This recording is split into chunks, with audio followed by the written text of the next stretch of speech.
नमस्कार दोस्तों, आप सभी का स्वागत है I am an Indian channel पर। बारिन कुमार घोष, जन्म 5 जनवरी 1880, लंदन, यूनाइटेड किंगडम। स्वर्गवास 18 अप्रैल 1959। दोस्तों, बारिन कुमार घोष अध्यात्मवादी अरविंद घोष के छोटे भाई थे। इन्होंने भूपेंद्र नाथ दत्त के सहयोग से 1907 में कलकत्ता में अनुशीलन समिति का गठन किया, जिसका प्रमुख उद्देश्य था खून के बदले खून। बारिन कुमार घोष भारत के प्रसिद्ध स्वतंत्रता सेनानी तथा पत्रकार थे। इनको बारिन घोष के नाम से भी जाना जाता है। वे आध्यात्मवादी अरविंद घोष के छोटे भाई थे। बंगाल में क्रांतिकारी विचारधारा को फैलाने का श्रेय बारिन कुमार घोष और भूपेंद्र नाथ दत्त, जो कि स्वामी विवेकानंद के छोटे भाई थे, को जाता है। स्वदेशी आंदोलन के परिणाम स्वरूप बारिन कुमार घोष ने क्रांतिकारी विचारों का प्रचार करने के लिए 1906 में बंगाली साप्ताहिक युगांतर का प्रकाशन प्रारंभ किया। उन्होंने 1907 में क्रांतिकारी आतंकवाद की गतिविधियों का संयोजन करने के लिए मणिकताला पार्टी का गठन भी किया था। 1908 में इन्हें गिरफ्तार कर मृत्युदंड की सजा सुनाई गई, किंतु बाद में इन्हें आजीवन कारावास में बदल दिया गया। अंडमान जेल में 10 वर्ष व्यतीत करने के बाद इन्होंने अपना शेष समय पत्रकारिता में लगाया। दोस्तों, बारिंद्र कुमार घोष बंगाल दैनिक द स्टेट्समैन और बासुमित्र से भी जुड़े थे। क्रांतिकारी गतिविधियां सन 1902 में बारिंद्र कुमार घोष कलकत्ता वापस आ गए थे और जतीन्द्रनाथ दास के साथ मिलकर बंगाल में उनके अनेक क्रांतिकारी समूह को संगठित करना शुरू कर दिया। अनुशीलन समिति इस प्रकार रहा।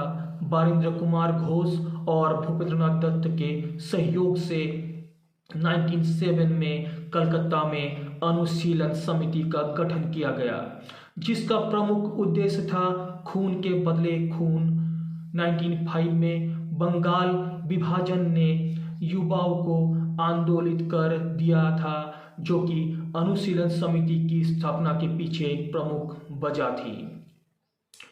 इस समिति का जन्म 1903 में ही एक व्यायामशाला के रूप में हो गया था और इसकी स्थापना में प्रमथनाथ मित्र और सतीश चंद्र बोस का प्रमुख योगदान था।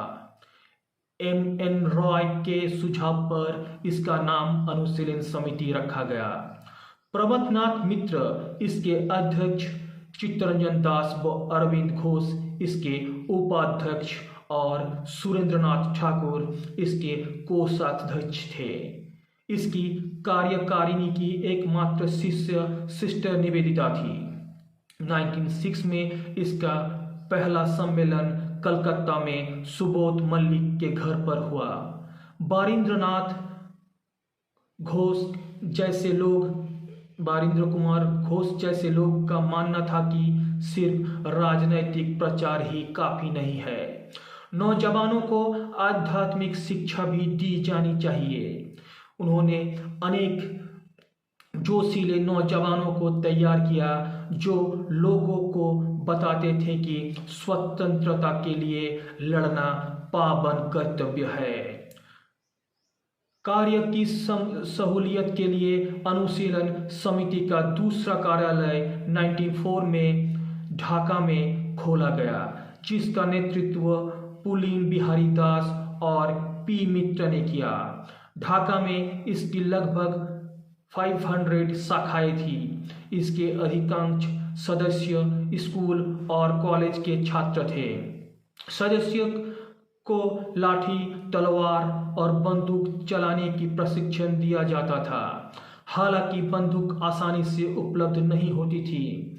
बारिंद्र कुमार घोष ने 1905 में क्रांति से संबंधित भवानी मंदिर नामक पहली किताब लिखी। इसमें आनंद मठ का भाव था और क्रांतिकारियों को संदेह दिया गया कि वो स्वाधीनता पाने तक सन्यासी का जीवन बिताएं।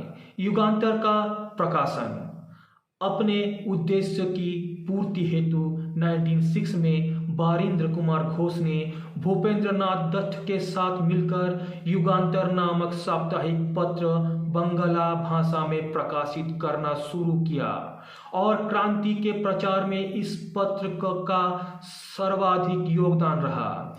इस पत्र में लोगों ने राजनीतिक व धार्मिक शिक्षा का प्रसार किया। जल्द ही इस नाम से एक क्रांतिकारी संगठन भी बन गया। युगांतर का जन्म अनुशीलन समिति से ही हुआ था और जल्द ही इसने अपनी क्रांतिकारी गतिविधियां शुरू कर दी। बंगाल के विभिन्न भागों में इसकी शाखाएं थी। बारिंद्र कुमार घोष के नेतृत्व में युगांतर समूह ने सर्वत्र क्रांति का बिगुल बजाया। इसने बम बनाए और दुष्ट अंग्रेज अधिकारियों की हत्या का प्रयास भी किया। बारिंद्र कुमार घोष ने दूसरी पुस्तक वर्तमान राजनीति, जिसे अक्टूबर 1907 में अविनाश चंद्र भट्टाचार्य ने प्रकाशित किया। ये किताब बंगाल के क्रांतिकारियों की पाठ्य पुस्तक बन गई। इसमें कहा गया था कि भारत की आज़ादी के लिए फौजी शिक्षा और युद्ध जरूरी है। बारिंद्र कुमार घोष और बाघ जतीन ने पूरे बंगाल से अनेक युवा क्रांतिकारियों को खड़ा करने में निर्णायक भूमिका अदा की। क्रांतिकारियों ने कलकत्ता के मानिकतला में मानिकतला समूह बनाया।